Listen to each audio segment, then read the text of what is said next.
En primer lugar, muchas gracias a todos y a todas, a todos los asistentes, a la señora concejala de Educación,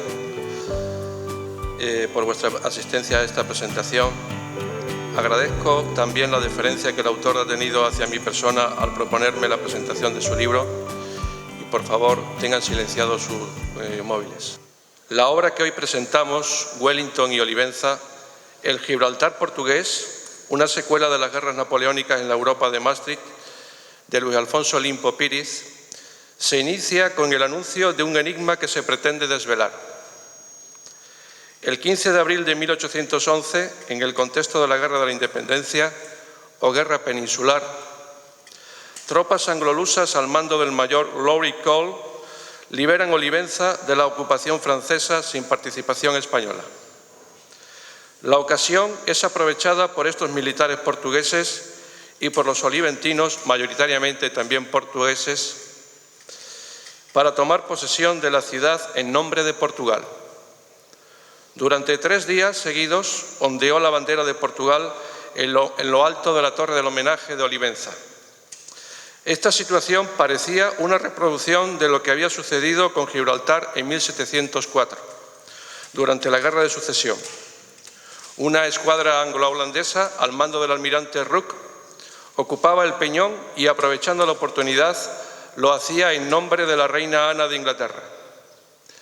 Pero el 21 de abril de 1811, ¿por qué ratificó Arthur Wellesley, el entonces vizconde de Wellington, la entrega de Olivenza al general Castaños, manteniendo así la soberanía española sobre la plaza? ¿Hubo detrás de esta sorprendente decisión un pacto secreto entre el Reino Unido y España por el que Olivenza era una compensación territorial de los británicos a cambio de la renuncia española sobre Gibraltar? Como había denunciado a comienzos de los años 80 del siglo pasado Pinheiro de Azevedo, el almirante Semedo. En la búsqueda de la solución de este enigma, la presente obra hace un recorrido histórico desde la Oliventia templaria hasta la Olivenza española, pasando antes por la Olivencia castellana y la Olivenza portuguesa. Y lo hace a través de 6 libros que pasamos a analizar brevemente. Libro primero, Las dos espinas, 1160-1789. ¿Cuáles son las dos espinas a las que se refiere el autor? En el año 1160, en Celanova, los reyes Fernando II de León y don Afonso Enríquez de Portugal pactaron un reparto de las conquistas a realizar al sur del Tajo. Para ello, establecieron que la frontera natural del Bajo Guadiana se convirtiera en frontera política, de manera que lo que se conquistara a la izquierda del Guadiana sería para León y lo que se conquistara a la derecha para Portugal. En el año 1297, en Alcañices, el rey don Dinís aprovechó la regencia de doña María de Molina durante la minoría de edad del infante don Fernando para incumplir el espíritu de Celanova. El Tratado de Alcañices imponía la anexión de Olivencia a la corona portuguesa. Olivenza se convertía así en una espina clavada en el costado de Castilla en la banda oriental del Guadiana. La otra espina. En el Tratado de Utrecht, que ponía fin a la Guerra de Sucesión, España cedía a Inglaterra Gibraltar, la espina clavada en el corazón de España. Y en el contexto de la Guerra de Sucesión en 1709 se produjo otro acontecimiento que tuvo como escenario el río Guadiana, como fue la destrucción del puente de Ayuda. Este vínculo entre el Guadiana y el Estrecho queda materializado, según Limpo Píriz, en la persona de Fray Enrique de Coimbra, obispo de Ceuta, que estableció su residencia en Olivenza. Y además dicho vínculo se ampliaba con Brasil. El establecimiento de paralelismos y vínculos es uno de los rasgos constantes de esta obra. En este primer capítulo también se analiza la Guerra de Restauración y la Guerra Fantástica. Libro segundo, El precio de una burla, 1789-1802. En este libro segundo se analizan la Guerra de las Naranjas y los tratados de Badajoz, Londres y Amiens. Y el autor presenta dos tríos de personajes históricos cuyas actuaciones hicieron posible que Olivenza pasara a España en 1801 o que se mantuviera después dentro de ella en los años turbulentos de la Guerra de la Independencia. El primer trío de personajes está formado por Carlos IV, María Luisa de Parma y Manuel Godoy. El segundo tiene también a Godoy en uno de los vértices y a Napoleón Bonaparte y Arthur Wellesley en los otros dos. En un capítulo de este libro se expone una interesante comparativa entre Gibraltar, 1704, y Olivenza, 1801, estableciéndose las analogías y las diferencias entre ambas. Libro tercero. La perla que costó un tesoro. América, 1497-1802. El libro tercero examina los tratados de límites en América entre Castilla, España y Portugal. Se presenta un nuevo Gibraltar anglo-luso en el Río de la Plata, la colonia de Sacramento, que se convertirá en una nueva espina. Y en ese contexto americano el autor explica el efecto mariposa de la Guerra de las Naranjas, que provocó un tsunami en América. Portugal conseguía a expensas de España 15.000 kilómetros cuadrados en el Alto Paraguay y 90.000 kilómetros cuadrados en la banda oriental del Plata, que incluía los 7 pueblos de Misiones.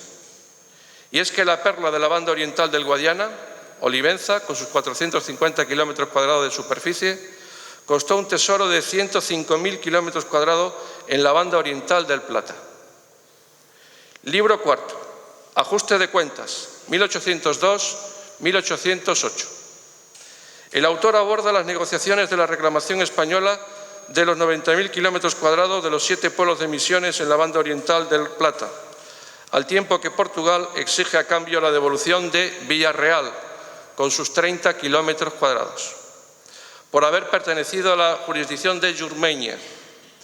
Aprovechando la anfibología de la redacción del artículo 3 del Tratado de Badajoz, mientras que la vía diplomática fracasó en 1804, la vía militar garantizó a Portugal la anexión de otros 45.000 kilómetros cuadrados al sur del Brasil, concretamente entre los ríos Ibicuí y Cuaraí, afluentes del río Uruguay. Este nuevo territorio se correspondía con las estancias de los 7 pueblos de Misiones. En España los hechos se suceden vertiginosamente. La conspiración del Escorial, el Tratado de Fontainebleau, el motín de Aranjuez y las abdicaciones de Bayona. Libro quinto. El veto de Londres, 1808-1810. En este libro quinto, Olivenza aparece inmersa en la Guerra de la Independencia. En diciembre de 1808, el pueblo oliventino protagonizó un motín para evitar el traslado a Badajoz de las piezas de artillería de la plaza para que no cayeran en manos francesas. La decisión del traslado la habían tomado las autoridades de la Junta de Extremadura en Badajoz. En abril de 1809 se produjo un segundo motín de carácter popular al retirarse la guarnición militar y ver cómo fueron inutilizados los cañones de sus defensas. Libro sexto. El veredicto, 1811-1814. El libro sexto se inicia con el año 1811, el año más intenso y agitado de la historia oliventina para el autor de esta obra. En 6 meses cambió de manos 4 veces. En enero de 1811, la villa de Olivenza es sitiada y bombardeada durante 11 días por las tropas del mariscal Soult.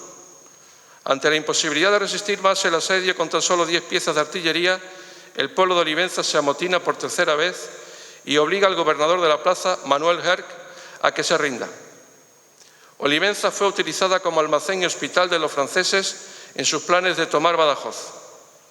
El 15 de abril de 1811, tropas anglo-lusas al mando del mayor Lowry Cole expulsan a los franceses de Olivenza y durante 3 días, como ya hemos apuntado, ondeó la bandera portuguesa en la torre del homenaje.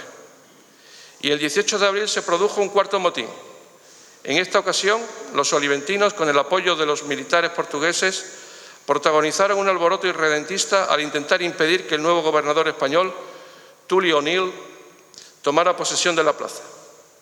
Entretanto, el general Castaños, quien contaba con la sanción del duque de Wellington, se desplazó a Olivenza desde Valverde de Leganés y exigió la entrega de la plaza a las autoridades españolas. Y llegamos así al planteamiento del enigma con el que comienza esta obra. ¿Por qué se consumó la traición de Wellington al entregar a España la plaza de Olivenza, habiendo sido conquistada a los franceses por un ejército angloluso sin participación militar española? Si ahora les desvelase el misterio, más de una persona de las aquí presentes se podría sentir molesta. Por ello, es necesario que lo descubran por sí mismos con la lectura de este libro. Tras estos sucesos, Olivenza volvió a ser abandonada por las fuerzas aliadas, que se replegaron en territorio portugués ante el avance del grueso del ejército del sur. Y ante la imposibilidad de mantener una plaza fuerte que había sufrido 2 asedios recientemente y que no contaba con la retirada garantizada al estar destruido el puente de ayuda, deciden replegarse.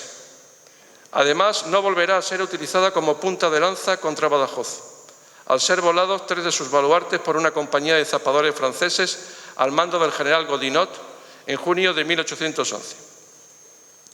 Wellington y Olivenza, el Gibraltar portugués, aborda asuntos de la historia política, de la historia militar y de la historia diplomática, que tienen como nexo de unión el título de esta obra. Precisamente, Limpo Píriz procura componer el mosaico de los enredados asuntos de las relaciones internacionales de los estados inmersos en la guerra peninsular, como son España, Portugal, Reino Unido y Francia, con la voluntad de resolver el enigma expuesto al comienzo de la obra. El autor nos desvela cómo la tardanza o demora de los portugueses se convierte en una virtud en las relaciones diplomáticas por las recurrentes maniobras dilatorias en las negociaciones internacionales con el fin de ganar tiempo y crear situaciones más favorables para los intereses lusos. Además, fue frecuente que lo perdido en el campo de batalla fuera rescatado por los diplomáticos portugueses en la mesa de negociaciones. Y Limpo Píriz nos muestra que la diplomacia portuguesa, a pesar de reconocer la inutilidad estratégica de la plaza tras la voladura de los arcos centrales del puente de ayuda, lanzó el discurso de hacerle sentir a España avergonzada por la conquista de Olivenza y exigirle su devolución como señal de arrepentimiento. De esta manera, había que revalorizar Olivenza como una gran pérdida, una deuda pendiente, y negociar desde una posición victimista, de quien se siente agraviado, para conservar las fabulosas ganancias obtenidas en la banda oriental del Plata en 1801 y 1804. Un ejemplo, un paradigma de tenacidad obstinada, fingimiento victimista y tergiversación histórica fue Pedro de Sousa y Holstein, duque de Palmela, que intentó infructuosamente la restitución de Olivenza en 1809 ante la Junta Central de España y en 1810 ante el Consejo de Regencia. Desde el punto de vista formal, nos encontramos con la narración de una serie de acontecimientos históricos desde una perspectiva historiográfica, pero también aparecen páginas propias del ensayo histórico, del relato biográfico y hasta de la narrativa histórica o historia novelada. En este último género, el de la historia novelada, podemos encuadrar la hermosa recreación literaria de la llegada del príncipe regente Don João a Jurmeña y la visita que recibe de los oliventinos para rendirle pleitesía durante la primavera de 1806. O cuando en el relato del motín de Aranjuez el autor se convierte en la conciencia de Godoy mientras intenta sin éxito ocultarse de sus perseguidores en las estancias de Palacio y nos ofrece un análisis lúcido de la situación emulando las memorias del Príncipe de la Paz. Son frecuentes también las metáforas, los paralelismos, los vínculos y las triangulaciones. Y en este sentido ya hemos citado algunas triangulaciones de personajes, pero aparecen otras como son Arthur Wesley, Álava y Castaños, los Sousa Coutinho, como son los hermanos Don Rodrigo, Don Domingos y Don Antonio, los hermanos Wesley, Richard, Henry y Arthur. Aparecen triangulaciones geográficas como la de Olivenza, Gibraltar y Sacramento. Limpo Píriz realiza una exposición didáctica motivadora, de manera que el final de cada capítulo nos seduce a continuar con el siguiente. Utiliza un estilo personal que nos recuerda a su formación periodística y hace un uso hábil y riguroso de las herramientas y de la metodología históricas. Además, muchas de las páginas de esta obra destilan un fino sentido del humor. Por ejemplo, cuando se pregunta qué otras personas estaban informadas del amargo zumo de los cítricos de Elbach que habían dado en el Plata, los cítricos de Elbach habían dado en el Plata en prevista derivada de la triunfal guerrita. Igualmente nos recuerda el lenguaje televisivo de las series al contar la obra con su promo en la introducción, al utilizar los recursos del flashback, saltos temporales hacia atrás, y del flash forward, saltos temporales hacia adelante. Además, el autor nos anuncia una segunda temporada, la segunda parte de esta obra. Limpo Píriz huye de particularismos localistas y de la simple enumeración erudita de datos. Pretende dar explicación a un enigma histórico relacionado con unos hechos de la historia local oliventina, pero utilizando para ello la perspectiva que da la historia global. El autor insiste en que los hechos del siglo XIX también encuentran explicación a partir de un análisis global. La historia de Europa no se puede escribir sin la historia de América, porque con frecuencia las preguntas y las respuestas más fascinantes son las que surgen en la intersección entre los procesos globales y sus manifestaciones locales. Y estamos ante una excelente obra, fruto de una investigación exhaustiva y rigurosa, que sabe explicar un hecho local desde una perspectiva global e integradora. Para ello, Limpo Píriz parte de un escenario geopolítico concreto, de unas fuentes impresas y de unas fuentes documentales y cartográficas, procedentes de archivos españoles, portugueses, franceses, argentinos y británicos, y que han sido sometidas a una rigurosa crítica histórica. Y el autor ha hecho hablar a las fuentes. Además, la obra se completa con una numerosa relación bibliográfica integrada por monografías y artículos de revistas especializadas. Son de agradecer también la colección de ilustraciones, entre ellas las cartográficas, que aparecen al final de cada libro de esta obra. Desde su origen, Olivenza quedó marcada por su ubicación geográfica, en la margen izquierda del río Guadiana, y por su posición fronteriza, que explica su función militar, de manera que la dialéctica entre geografía e historia ha sido constante. El autor reflexiona sobre la circunstancia de que la geografía ofreció a Portugal y a España la posibilidad de aprovechar la frontera natural del Guadiana para la delimitación y la demarcación incontrovertibles, no litigiosas, de su frontera política. Pero la necesidad estratégica portuguesa de disponer de un ancho glacis defensivo y una valiosa cabeza de puente en la Baja Extremadura hizo que contra la seguridad de Badajoz, de Castilla y de España prevaleciera la frontera política sobre la frontera natural. Para Limpo Píriz, la cuestión de Olivenza no es un litigio fronterizo histórico concluido. Olivenza es pasado que no se resigna a morir, que sigue siendo a veces incómodo presente, historia que se obstina en manifestarse como actualidad y con frecuencia chinita en el zapato de las relaciones bilaterales entre España y Portugal. Y en este sentido, la perspectiva de la historia siempre podrá contribuir al hallazgo de salidas a la actual situación de bloqueo. La historia, por sí misma, no soluciona nada, pero sin historia nada se podrá solucionar. Sin aclarar el pasado nunca podremos despejar el futuro. Según el autor, la pretensión de este libro es arrojar luz sobre un pasado oscurecido por ocultaciones y escamoteos, liberar a la memoria colectiva de falsos recuerdos y tergiversaciones interesadas, desbrozar mitos cristalizados por el mucho hablar de unos y el mucho callar de otros. La verdadera historia, retrospectiva por definición, nunca deja de ser también prospectiva. Como nos recuerda el profesor Moradiellos, por imperfecto, doloroso o limitado que resulte, el ejercicio crítico de la razón histórica será siempre preferible a su dormición y su sueño. Y Borges nos apunta que la historia no es un frígido museo, es la trampa secreta de la que estamos hechos, el tiempo. En el hoy están los ayeres. En definitiva, la persistencia del pasado en el presente. Y para terminar, como señala la historiadora y etnógrafa francesa Germaine Tillion, no se prepara el porvenir sin aclarar el pasado, o lo que es lo mismo, un pueblo sin historia es un pueblo sin porvenir. Muchas gracias.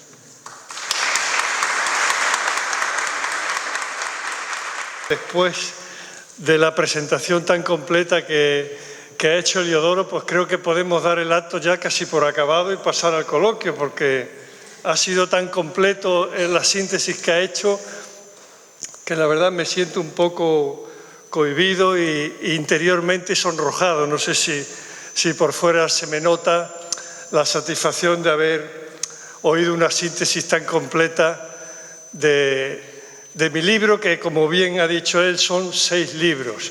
Me decía el otro día un amigo, 30 euros, es que es un poco caro. Bueno, pero como son 6 libros, pues sale más barato cada uno, ¿verdad? El que compra el libro en realidad compra 6 libros.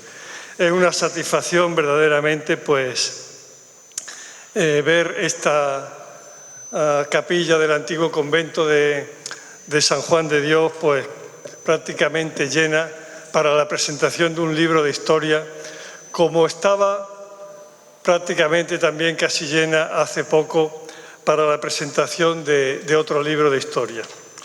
Me refiero a la edición facsímil del Foral Manuelino de Olivenza, dedicada a la memoria del que fue su primer transcriptor, Alfonso Franco Silva.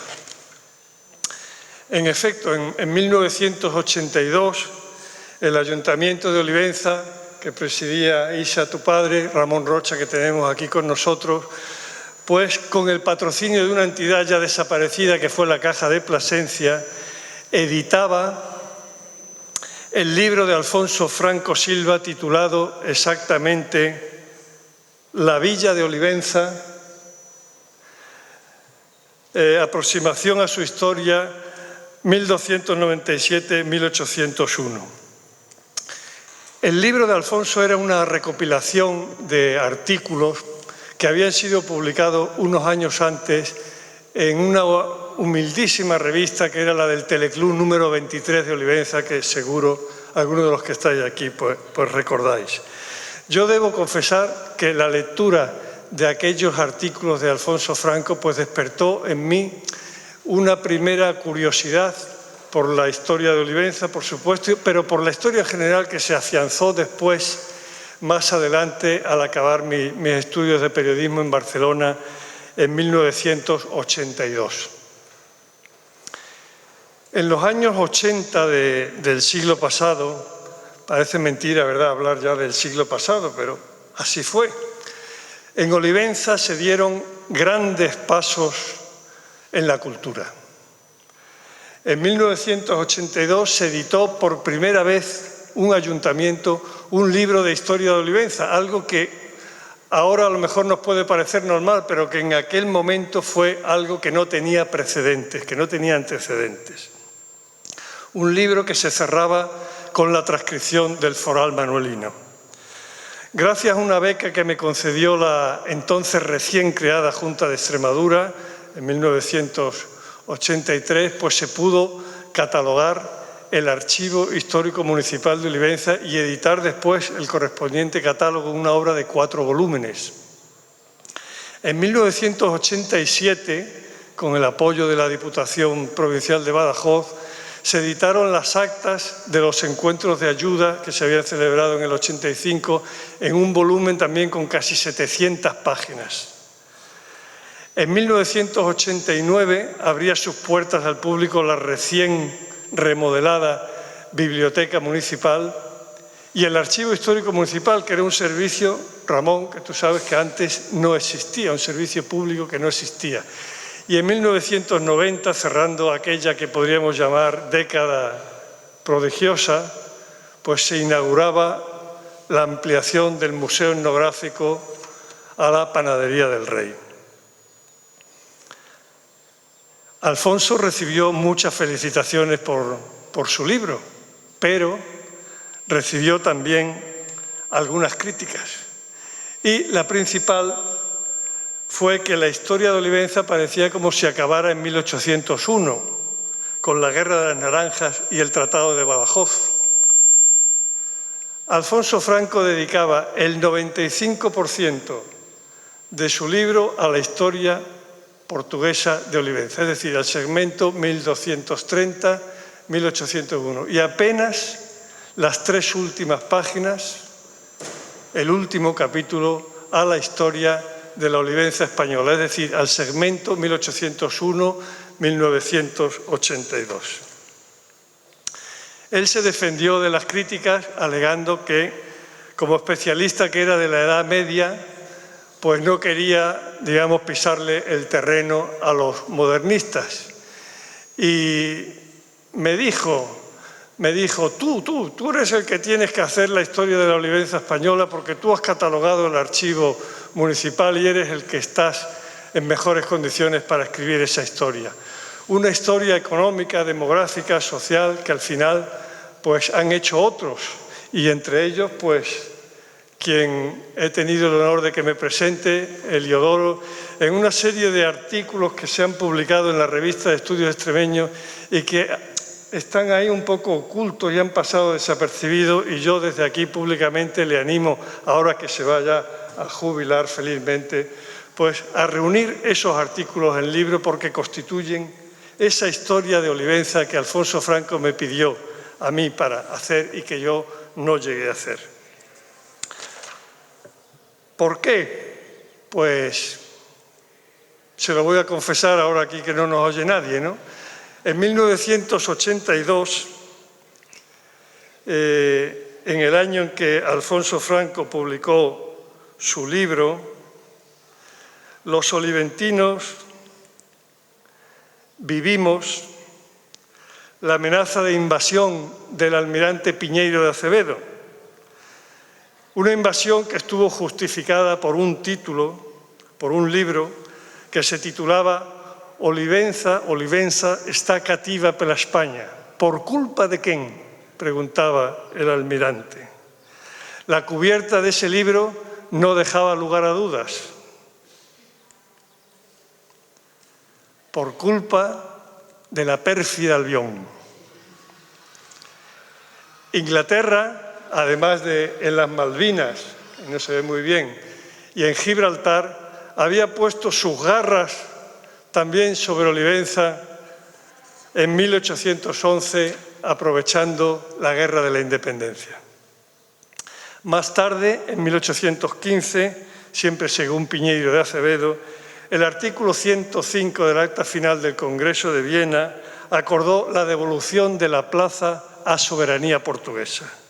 Un compromiso sin cumplir y que había que concretar antes de que España entrara en la OTAN. Recordemos que estamos en el año 1982, porque decía el almirante que había que evitar conflictos entre aliados. Precisamente ahora, pues, como todos sabéis, se cumplen los 40 años del ingreso de España en la OTAN. Yo en 1982 estaba redactando mi memoria de licenciatura sobre el caso oliventino desde la perspectiva de la antropología cultural. El director de mi tesina en Barcelona me pidió que la primera parte la dedicara exclusivamente a hacer una recapitulación crítica de toda la bibliografía que existía sobre Olivenza.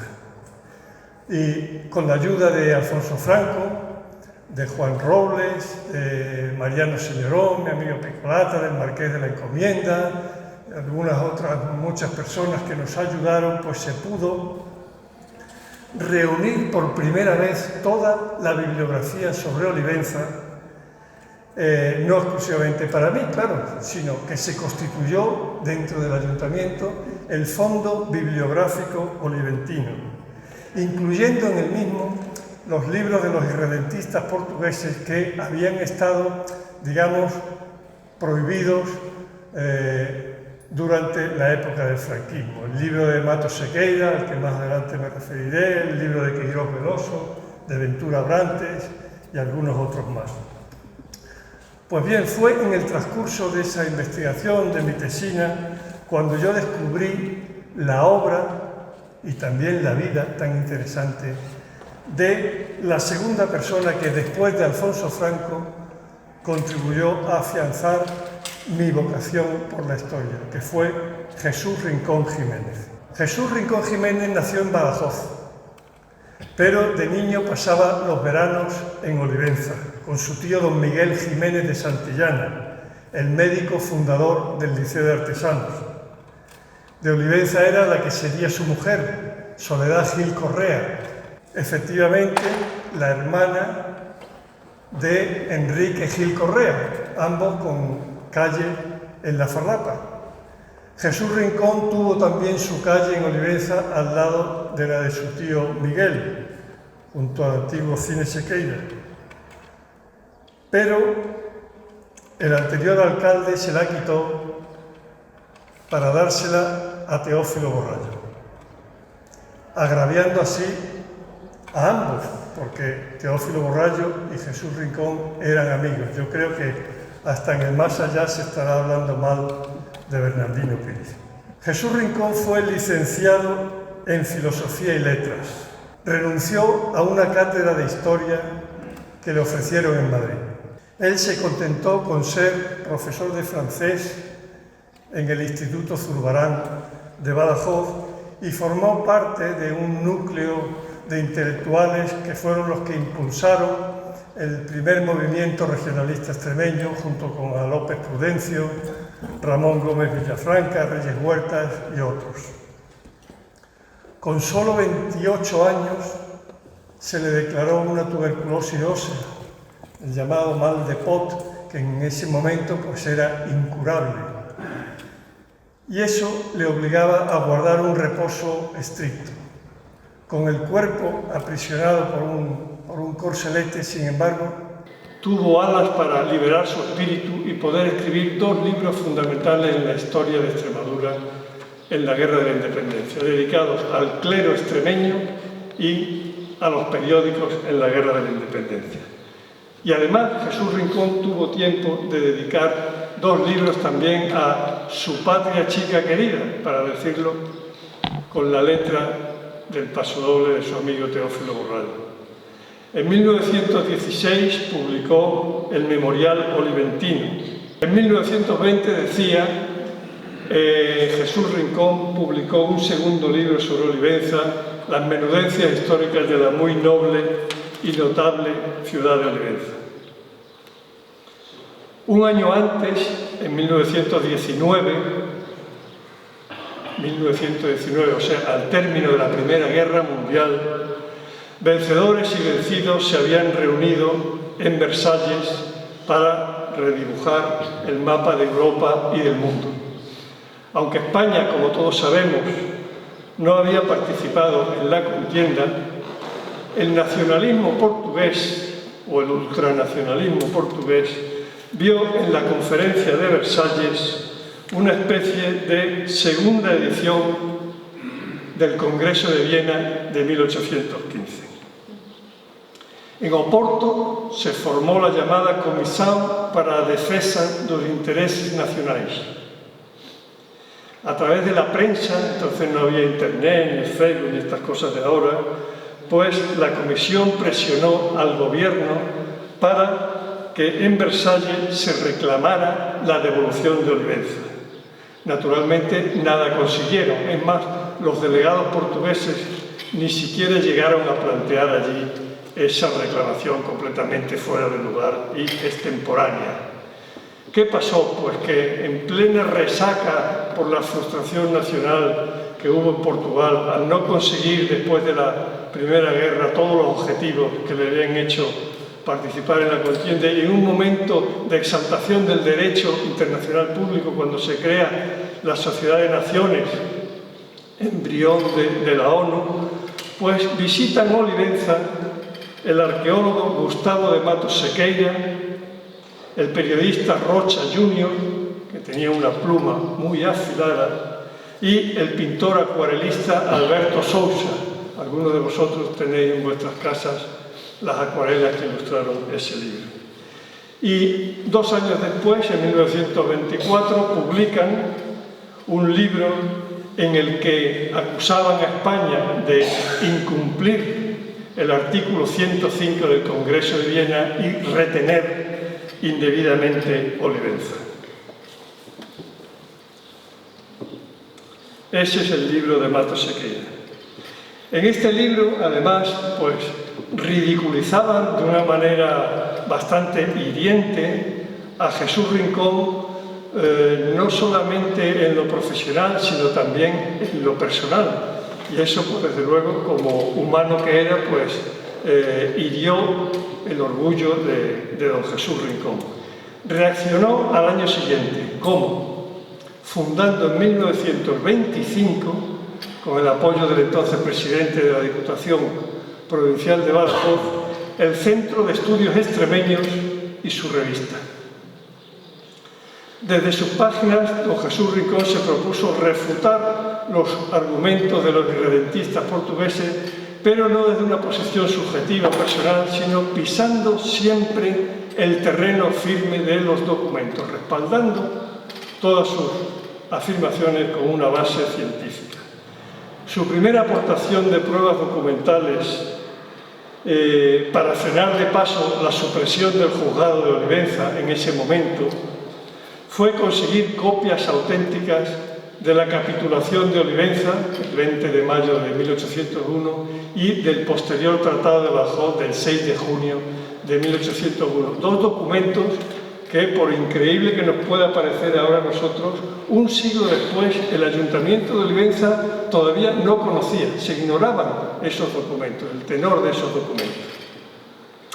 En ese primer artículo de Jesús Rincón, en el primer número de la revista del Centro de Estudios Extremeños, él reivindicó la utilidad de la historia con estas palabras. El Centro de Estudios Extremeños se felicita de haber podido prestar, con los documentos que a continuación publicamos, un servicio al pueblo de Olivenza.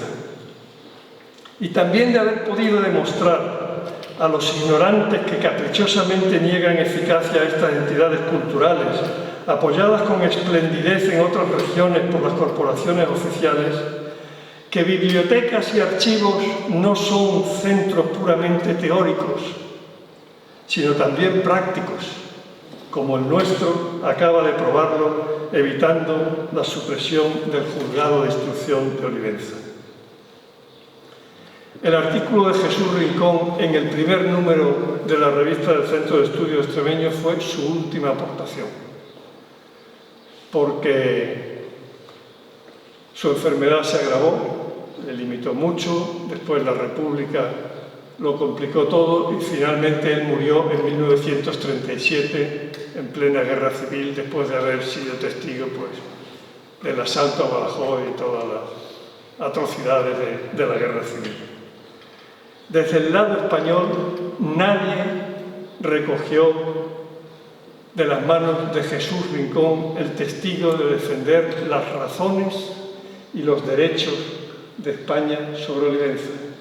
Mientras que desde el lado portugués y al calor del régimen nacionalista de Salazar, pues el irredentismo, el suflé del irredentismo, pues subió como un pollo, ¿verdad?, al horno, y se cumplió de esa manera, una vez más, ese refrán que dice: el que calla, otorga.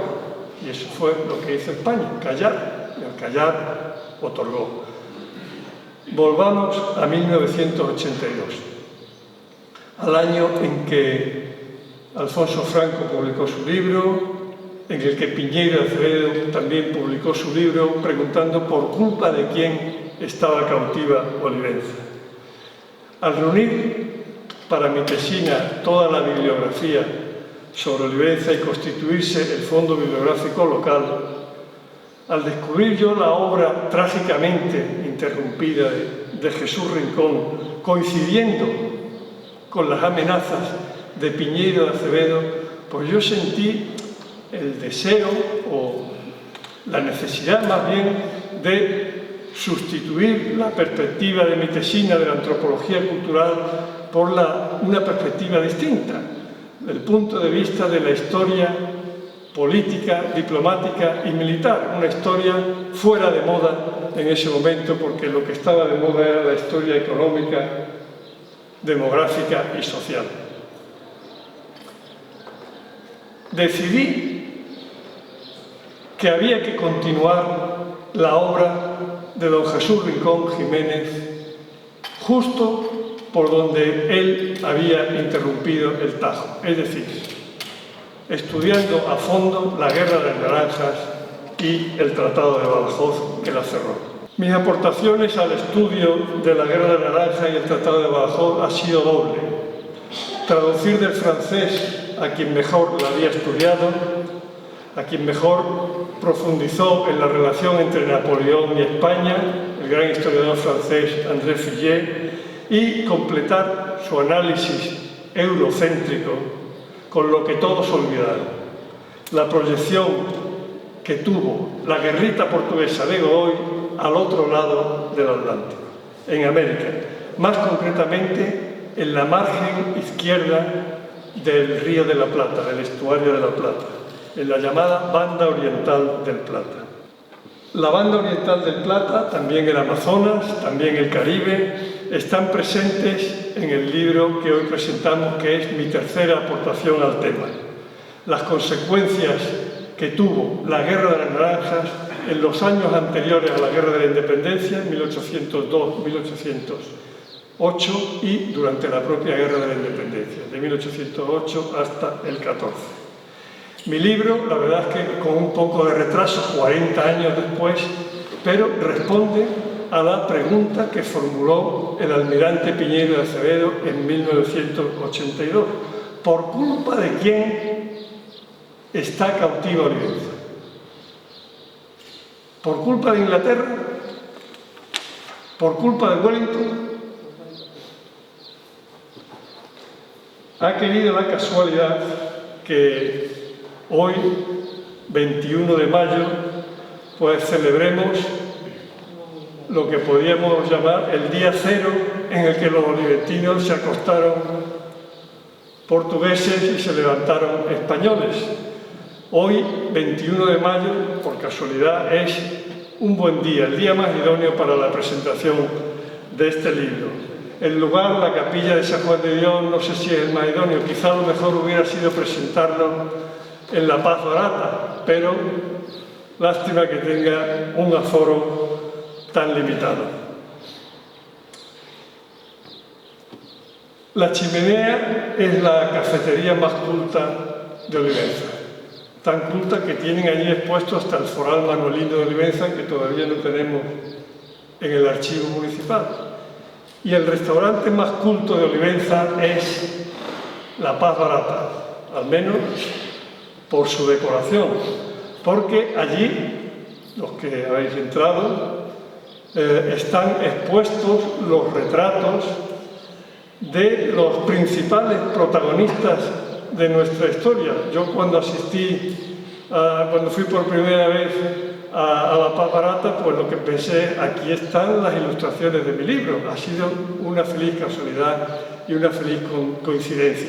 Allí está Manuel Godoy. Allí está, no directamente, pero sí representado por su hermano Luciano, allí está Napoleón. Y está también el entonces vizconde de Wellington, Arthur Wellesley. Napoleón, Godoy y Wellington forman, como ha dicho Heliodoro, el triángulo que está detrás de la Olivenza española. Casi todo el mundo sabe, todos los que estáis aquí, pues sabéis que fue la presión de Napoleón sobre España para que Portugal cerrara sus puertos a Inglaterra lo que provocó la breve Guerra de las Naranjas. Todos sabéis también que su principal artífice fue Manuel Godoy y que su resultado más visible pues fue la incorporación de Olivenza a soberanía española. Pero ¿qué papel jugó Wellington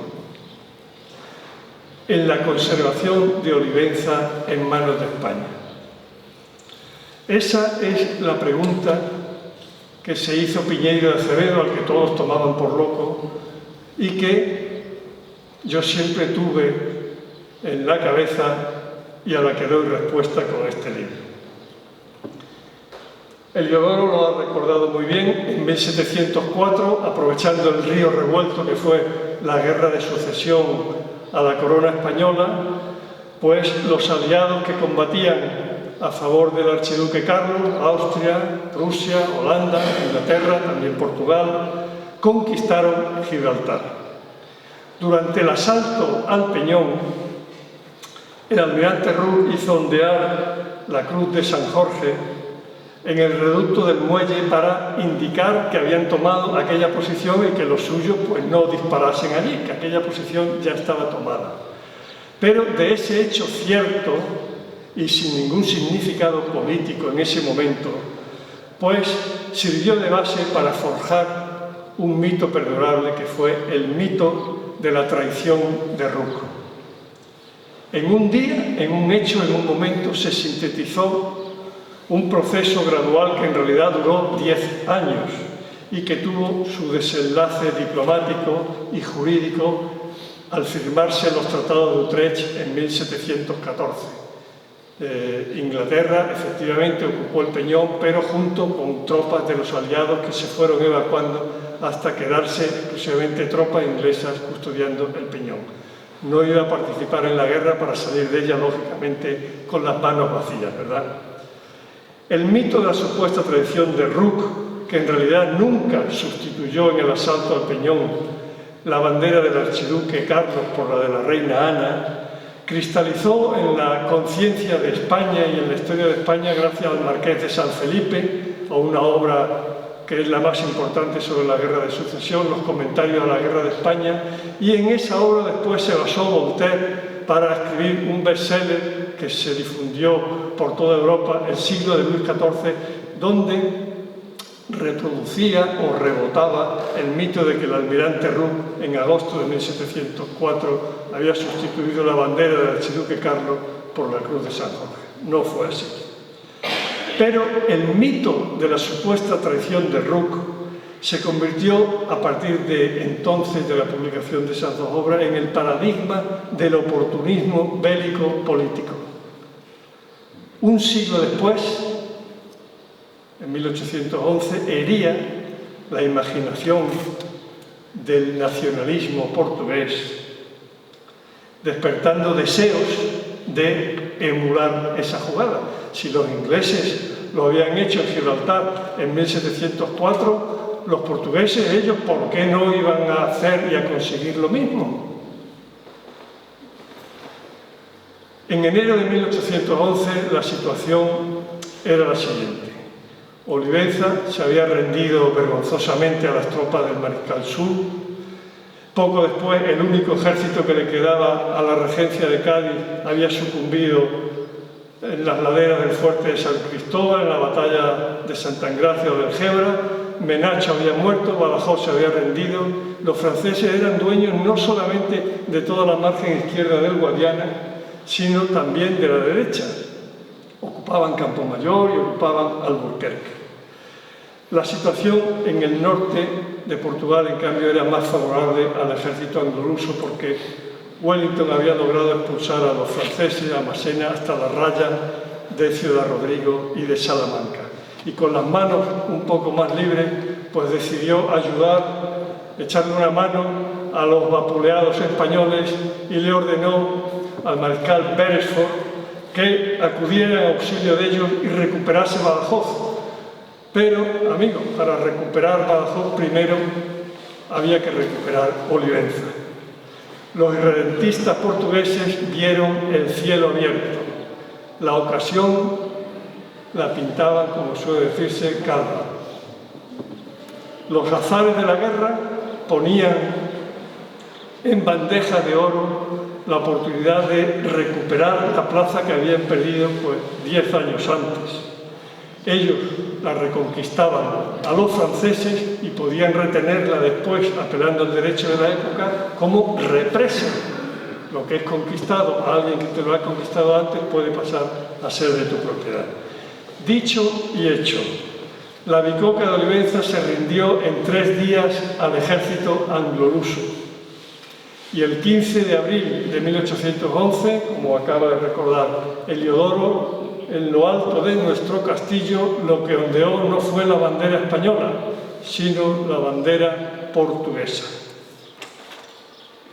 Por poco tiempo, porque en una canción de Fidel Castro que dice: llegó el comandante y mandó parar. Pues yo me acuerdo de esa canción porque aquí pasó algo parecido.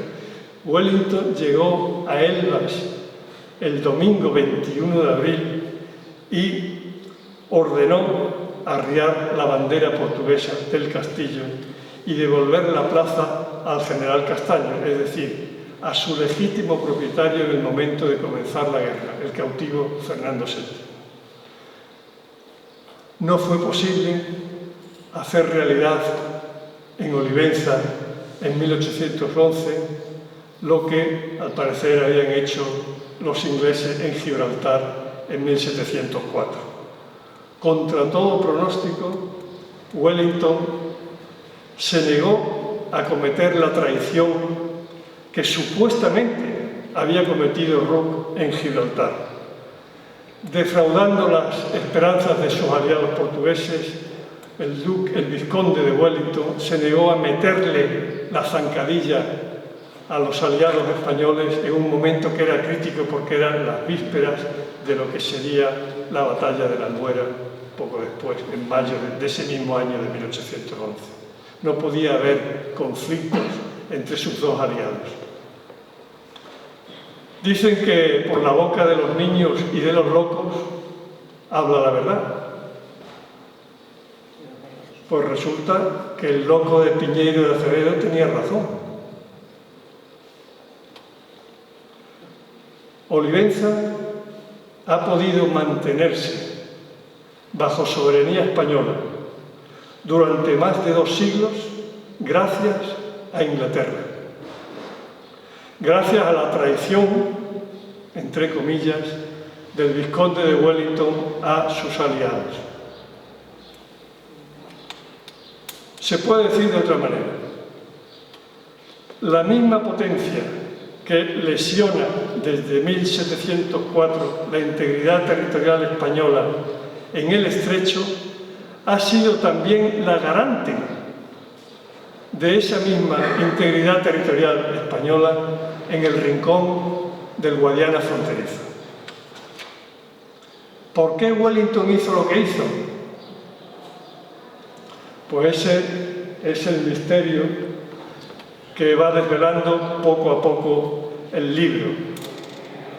El libro, a lo largo de sus casi 600 páginas, explica por qué los olivetinos y por qué los españoles no tenemos que estarle especialmente agradecidos a Wellington por haber hecho lo que hizo.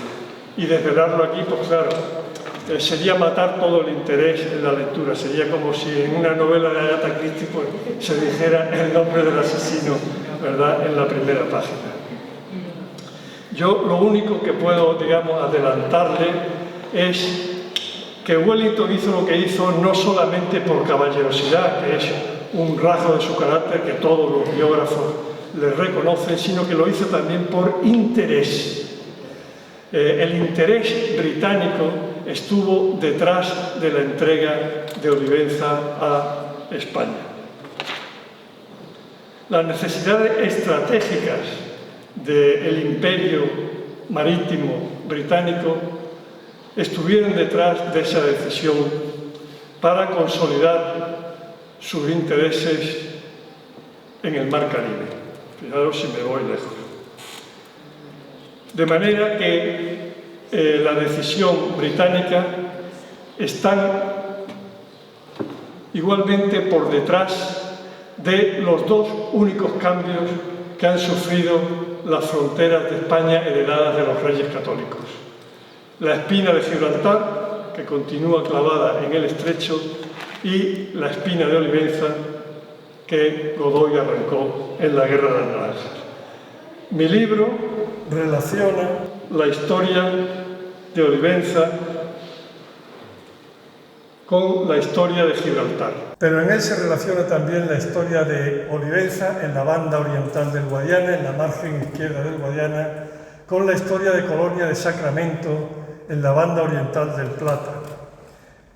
Y a lo largo de sus páginas, pues, yo desvelo unos vínculos que han estado ocultos y que han pasado desapercibidos para todos los historiadores entre esos 3 grandes procesos históricos que son la batalla del Guadiana, la batalla del Estrecho y la batalla del Plata a lo largo de varios siglos. Yo creo que podría resumir mi libro diciendo que es como una aportación o una enmienda de la historia local a la historia global. Estudiando la historia concreta de nuestro pueblo, pues yo hago una pequeña enmienda a la historia global. Estamos en los tiempos del Facebook, del TikTok, del Twitter, máximo 280 caracteres. Y yo presento un libro de 700 páginas, que eso es algo imperdonable en estos tiempos, ¿verdad? Es un ladrillo que más que un regalo para los amigos, casi es una agresión, ¿verdad? Por eso yo no me atrevo a regalarlo a nadie, ¿no? Gracias al Foro para el Estudio de la Historia Militar de España, pues en estos tiempos de mariposeo, de superficialidad, de información en estado líquido, yo a contrapelo presento un libro que es sólido, que es vertical y que exige no un vistazo, sino exige sumergirse en él para profundizar en su contenido, que como habéis podido comprobar por la exposición de Heliodoro es bastante denso. Como la realidad documentada de la historia de Olivenza supera la ficción de la mejor novela, pues mi libro participa de ambos modelos, de ambos cánones. Por un lado es un libro de historia, documentado, riguroso, científico, con respaldo documental, pero por otro lado también es una novela amena y entretenida, un ovillo con su punta de la cual el lector debe de ir tirando, o al menos eso es lo que yo he pretendido. Todos los hechos que yo cuento son reales y documentados, pero la carcasa, la forma adoptada para contarlos es literaria. Yo creo que la historia es narración y el historiador pues debe hacer uso sin complejos, sin remordimientos, de los mejores recursos que han usado los grandes novelistas y los grandes narradores. No debe de tener complejo en recurrir a esos artificios. Mi vocación, mi voluntad, mi deseo ha sido más de divulgación que de investigación. Y me marqué, al escribir el libro, una regla de oro que es sencilla pero que es difícil. Es: escribe el libro que te gustaría leer. Yo sobre todo soy un gran lector y eso es lo que me he propuesto y lo que debe hacer todo escritor, que es ponerse en el papel del lector. Y el resultado pues, ha sido un largometraje con suspense que yo espero que sea apto para todos los públicos. Por eso Wellington y Olivenza pues, no tiene un único tema y un único escenario, no tiene una exposición lineal, cronológica, aburrida, no tiene un lenguaje erudito, oscuro, con frases interminables como se ve en otros libros de historia, ni capítulos de extensión desigual, ni largas citas y farragosas notas que marean de un lado a otro, ni una letra pequeña, difícil de ver para los que ya sufrimos de presbicia, ¿verdad? Precisamente porque he querido hacer una obra para todos los públicos y de divulgación, he intentado que mi obra tenga una clara división simétrica en esas 6 partes o libros a las que ha hecho referencia Heliodoro, con varias tramas que se van enlazando unas a otras como trepan las columnas de la Magdalena hacia la bóveda. Diversos escenarios: Olivenza, por supuesto, Gibraltar, pero también el Cairo, París, Londres, Lisboa, el Caribe, el Amazonas, el Río de la Plata y hasta las Islas Molucas. Wellington y Olivenza, lo ha dicho también Heliodoro, tiene saltos en el tiempo porque el pasado y el presente no están separados, están unidos, indisolublemente unidos. Hay en el libro un planteamiento dramático clásico, exposición, nudo, desenlace, eso nunca falla, un misterio inicial que hay que ir desarrollando y un desenlace que no es cerrado, hay un final abierto porque la historia de Olivenza es tan rica que no acaba en 1814, sigue después. Es más, lo más interesante está después. Wellington y Olivenza tiene un lenguaje llano, capítulos todos de la misma extensión. Sigo el consejo de un amigo que me dijo: cuando hagas un libro, haz los capítulos como la tortilla de patatas, que tiene que ir cortada toda en trocitos iguales. No hagas capítulos muy largos y otros más cortos. Son capítulos que se leen más o menos en un cuarto de hora, 20 minutos, y que hay encabalgamiento entre ellos, también lo ha dicho Diodoro, que es de aquí yo creo que la primera persona que ha leído el libro. Cuando acabas uno tienes necesidad de seguir leyendo el otro. Y una letra también fácil, grande, para que se pueda leer, un interlineado generoso, y las notas están siempre al final de cada capítulo. Y tiene una cosa muy importante, que son las ilustraciones. Las ilustraciones del coautor del libro, que es Daniel Darío, a quien yo le estoy muy agradecido porque creo que la historia sin la geografía no se comprende. Y yo, como lector de historia, muchas veces estoy leyendo un libro que me habla de este sitio, de este río, de este pueblo, y digo, ¿pero dónde está esto? Y no puedo saberlo por falta de mapas. Los mapas son muy importantes en este libro. Esta fue la primera versión, ¿verdad, Dani, que hicimos de la cubierta del libro, que fue desechada después por la editorial porque parece que creaba un poco de confusión. Y las personas de vosotros que estéis ya familiarizadas con la tablet o con el teléfono móvil, pues también tenéis la oportunidad de leerlo además en papel, pues pudiendo descargar en el ebook. Al final del libro hay una tabla cronológica para que el lector no se pierda en un océano de datos y de fechas. Hay también, por supuesto, la bibliografía y las fuentes manejadas, tanto las fuentes publicadas como las inéditas, y hay un detallado índice analítico con casi 1.700 entradas para localizar cualquier información en el libro. Otra casualidad, cuando me dijeron que el libro estaba ya salido de imprenta o a punto de salir cerca del 23 de abril, el día del libro, festividad de San Jorge, y me preguntaron, ¿qué quieres que pongamos en el colofón? Y yo, pues, por supuesto, pues no lo dudé. Este libro se terminó de imprimir el 23 de abril, día del libro, festividad de San Jorge. Me preguntaba ayer en una pequeña entrevista, dice, intenta definir tu libro con 6 palabras. Y yo, pues bueno, acordándome del colofón, pues escribí una lanzada contra el dragón del irredentismo.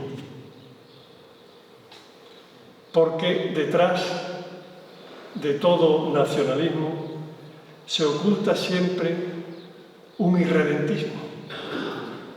Esa necesidad de un enemigo exterior al que hay que combatir y esa necesidad de que hay que liberar, que hay que redimir un territorio ocupado por ese enemigo, llámese la Cataluña Nord, llámese Navarra, llámese el Condado de Treviño, llámese el Donbass, llámese la Transnistria o llámese la lengua diana, como es nuestro caso. Yo estoy hablando hoy aquí, a diferencia del acto en el que se presentó el foral, delante de la bandera de España y delante de la bandera de Europa. Creo que en la Europa de Maastricht, en la Europa de Schengen, en la Europa sin fronteras, no podemos seguir consintiendo que se cuestione y se siga cuestionando la frontera del Tratado de Badajoz del 6 de junio de 1801. Y que la cuestione no un grupo minoritario de irredentistas, los llamados amigos de Olivenza, que en realidad son nuestros enemigos, porque eso es prostituir la palabra amistad. No los amigos de Olivenza, digo, sino el Estado portugués a través del Ministerio de Negocios Extranjeros. Ya sabemos que la camisa de Isabel la Católica en la toma de Granada pues es un mito historiográfico, pero es un mito historiográfico que no tiene consecuencias para los granadinos. Pero el mito historiográfico sobre Olivenza, el mito del Congreso de Viena, sí tiene consecuencias para nosotros los oliventinos de hoy, del 2022, y lo demuestra la exclusión de nuestra ciudad, de la eurociudad Badajoz, Campomayor, Elvas, o lo demuestra el bloqueo en la recuperación de uno de los monumentos más importantes, como es el histórico Puente de Ayuda. Ahí están esas dos secuelas y esas dos lacras y esas dos vergüenzas heredadas de un problema histórico que es el que aborda mi libro. La obligación del político, que es el conductor del autobús, Ramón, tú lo fuiste durante 28 años, pues lógicamente es mirar hacia adelante, porque es el que lleva el autobús, ¿verdad? Pero todo conductor sabe que no puede descuidar los espejos retrovisores, y los espejos retrovisores son tres, el del medio y el de los lados. El político que mira el futuro no puede ignorar el pasado. Ya Cicerón dijo que ignorar el pasado es como ser un niño para siempre. La obligación del historiador, lógicamente, es mirar hacia el pasado, pero el historiador no puede ignorar el presente. No puede encerrarse en una torre de marfil, no puede dar la espalda a las preocupaciones de sus contemporáneos. La obligación del historiador, por lo menos yo la entiendo de esa manera, desde luego desde 1982 en adelante, creo que en el caso concreto de Olivenza es ganarle la batalla del relato al irredentismo. Yo lo que he intentado siempre es, como ha dicho Heliodoro, aclarar el pasado para despejar el futuro. No podemos consentir que los historiadores y que el irredentismo nacionalista prostituyan la historia, arrimando siempre el ascua a su sardina, falseando los hechos, tergiversando los hechos, omitiendo los documentos y cogiendo de ellos solamente lo que les interesa y omitiendo lo que les perjudica a su tesis. Mi libro está dedicado no a los que sueñan tocando la guitarra un mundo libre de fronteras, como hizo John Lennon con la canción Imagine, ¿verdad? Mi libro está dedicado a todos los que trabajan y a todos los que luchan, cada uno en su parcela, por ese mundo libre de disputas fronterizas que están ensangrentando ahora mismo Ucrania. La obligación profesional y moral del historiador no es echar más leña al fuego del nacionalismo, porque el nacionalismo, ya lo dijo Mitterrand, el nacionalismo es la guerra y lo estamos viendo en nuestros días. La obligación del historiador, o al menos yo así lo entiendo, es echar agua fría en esas cabezas calenturientas, esquentadas de los salvapatrias, de los que quieren redimir territorios ocupados. El fruto del trabajo del historiador debe ser luego aprovechado por los alumnos de la escuela diplomática, por esos futuros embajadores a los que yo dedico mi libro. Yo creo que si la historiografía portuguesa vergonzantemente no hubiera guardado silencio, no hubiera otorgado, y si la diplomacia española se hubiera apoyado mejor en ella, hoy, en este momento, 2 siglos después, en la Europa sin frontera de Maastricht no existiría un litigio fronterizo tan absurdo como este de Olivenza que soportamos los oliventinos y que nos perjudica directísimamente.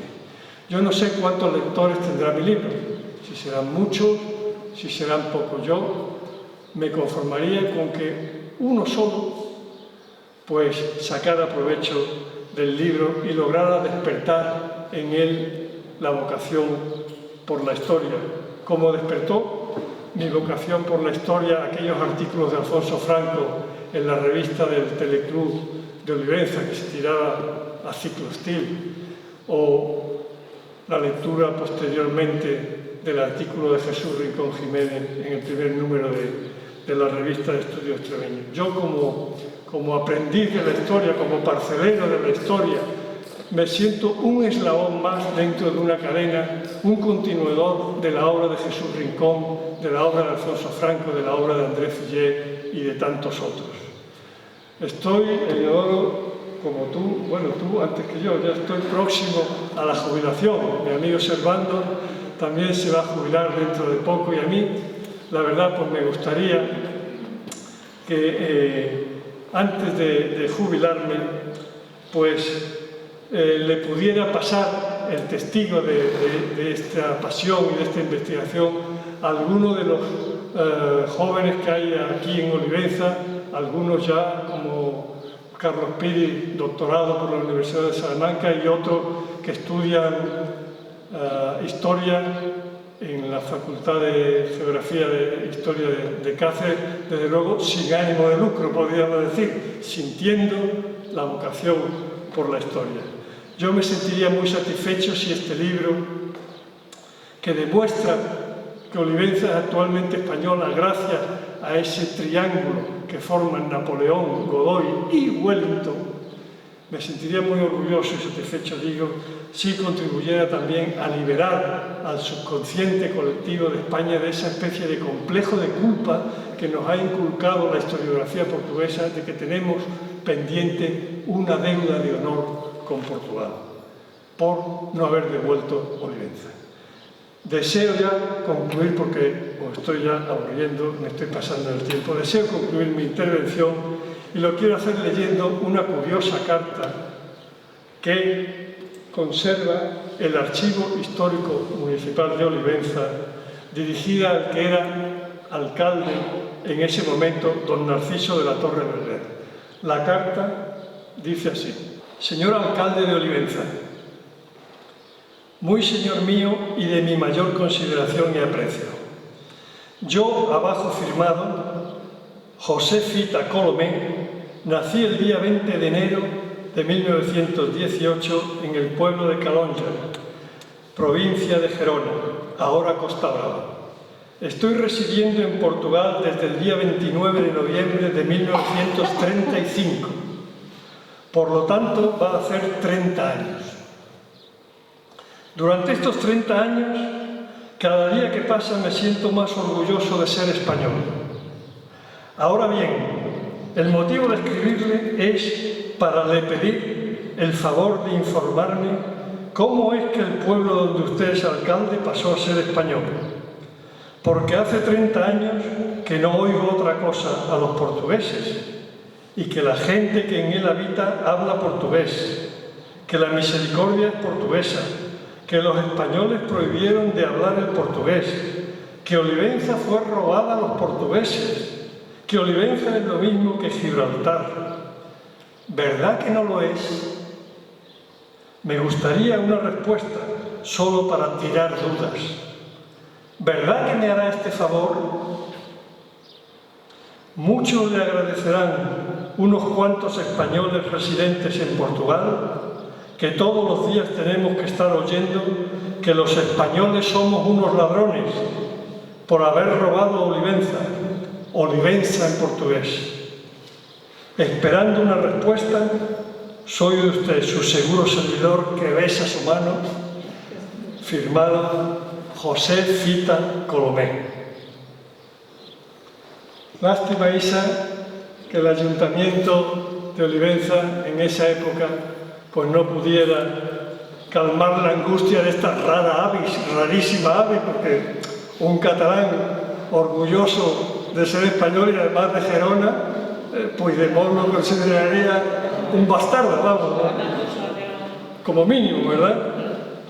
Lástima que nadie pudiera enviarle una respuesta a José Fita Colomé, un libro como este que hoy presentamos aquí, aclarándole y diciéndole que España no tiene ninguna deuda pendiente con Portugal, que España no ocupa ni administra de hecho ningún territorio que no posea legítimamente de derecho en virtud del artículo 3 del Tratado de Badajoz de 1801.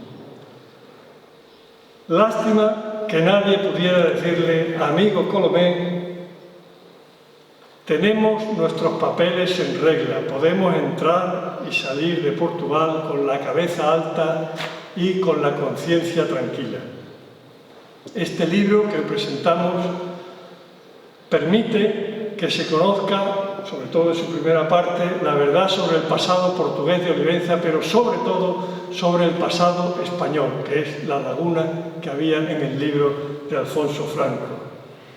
Un pasado español libre del victimismo luso, un victimismo que llora y viene llorando desde hace 2 siglos los 450 kilómetros cuadrados que perdió en la paz barata de Badajoz, porque le salió bien barata la paz a Portugal, y que escamotea, oculta, obvia los 150.000 kilómetros cuadrados que ocupó ilegalmente, sin ningún tratado de por medio, en la banda oriental del Plata. Estamos hablando de 150.000 kilómetros cuadrados, una extensión equivalente más o menos a Andalucía. Y encima reclamar la aldea de Villarreal como territorio perteneciente a Jormeya. Yo creo que la diplomacia portuguesa puede sentirse muy orgullosa del duque de Palmela. Desde hace 2 siglos nos vienen dando la matraca con el artículo 105 del Congreso de Viena y con el incumplimiento de ese compromiso. Yo creo que las 700 páginas de mi ladrillo no van a ablandar de inmediato la posición del Ministerio de Negocios Extranjeros de Portugal y aún menos las cabezas que son duras como el granito de los irredentistas, porque ya dice también otro refrán que no hay peor sordo que el que no quiere oír. Yo calculo que tendrán que pasar al menos otros 2 siglos para que la historiografía nacionalista portuguesa y el irredentismo en general pues hagan un sencillo ejercicio, ¿verdad?, que es confrontar el punto de vista portugués con el punto de vista español y que de ahí pues surjan las conclusiones correspondientes. A diferencia de Antonio Colomé, el catalán español, pues todos vosotros tenéis hoy la oportunidad, el derecho, por supuesto no la obligación, de leer el libro que hoy presentamos. Yo sentí que tenía la doble obligación, tanto profesional como moral, de escribirlo. Y termino ya dando las gracias públicamente al editor del libro, a José María Espinosa de los Monteros, presidente del Foro para el Estudio de la Historia Militar de España, que es un ingeniero navarro con vínculos familiares con Olivenza, porque él está emparentado con don Antonio Silva Núñez, con calle también en Olivenza, y alguien que fue alcalde de Cáceres en 2 ocasiones durante la República y que dejó manuscrita una historia de Olivenza que se ha perdido. Entonces ese vínculo de José María Espinosa de los Monteros con Olivenza, lejano, pues contribuyó también, por supuesto, a que él le diera luz verde a un libro que ninguna editorial, desde luego, puede respaldar, porque entonces su precio no tendría que ser 30 euros, tendría que ser 80 euros y no se podía vender ni podría llegar al público. Gracias al Foro, por el libro de 700 páginas y con 70 ilustraciones en color puede tener el precio que tiene. El Foro no gana nada, el autor no gana nada y, lógicamente, los únicos beneficios son para la imprenta, para la distribuidora y para la librería, a quien también quiero agradecer a Domingo Velero su esfuerzo en la difusión del libro. A su coautor, ilustrador, Daniel Darío, al que fue su primer revisor, mi buen amigo Servando Rodríguez, a quien tradujo y me ayudó a localizar algunos documentos en los archivos de Londres, Philip Berry y su mujer Joana, por supuesto a mi presentador de lujo, Eliodoro, que ha hecho una síntesis completa del libro, al primer maquetador, Manolo Antúnez, a Carlos Licha desde la imprenta Oligraf y, por supuesto, pues, a todos vosotros por vuestra compañía, por vuestra asistencia y por haber llenado aquí San Juan de Dios para asistir a la presentación del libro. Muchísimas gracias.